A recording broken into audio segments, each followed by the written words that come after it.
আসসালামু আলাইকুম, টিআরটি কিচেনে আপনাদের সবাইকে স্বাগতম।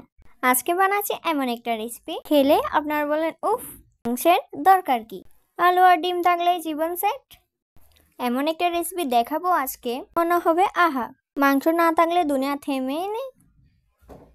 এই যে জিম সত্যি বলছি, ফ্রিজের ভিআইপি গেস্ট। আর আলু তো আমাদের সম্পদ, আলু ছাড়া বাঙালি বাঁচেই না। প্রথমে আলু আর ডিমগুলোকে সিদ্ধ করে নিয়েছি, এবার আলুগুলোকে হাতের সাহায্যে ভেঙে নিয়েছি।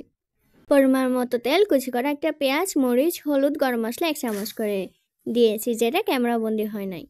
আলু দিলাম। আলু এমন জিনিস সব খাবারে মিশে যায়, একেবারে পরিবারের সবার সাথে মিশে যাওয়া ভালো ছেলের মতো।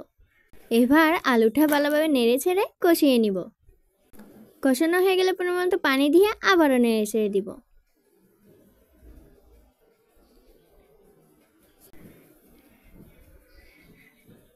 এইভাবে জল নাড়ছি, মনে হচ্ছে আলুগুলো আমার হাতে ডান্স করছে।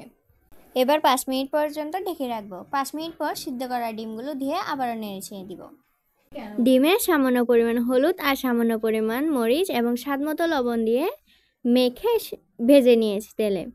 এবার কাঁচামরিচ আর ধনিয়া পাতা ছিটিয়ে হয়ে গেল আমার রেসিপি। এই যে তৈরি হয়ে গেল আলু দিয়ে সিদ্ধ ডিমের ঝোল। ভাতের সাথে 1 চামচ খেলেই বুঝবেন সুখ টাকা দিয়ে কেনা যায় না, কিন্তু ডিম আলু দিয়ে কেনাই যায়।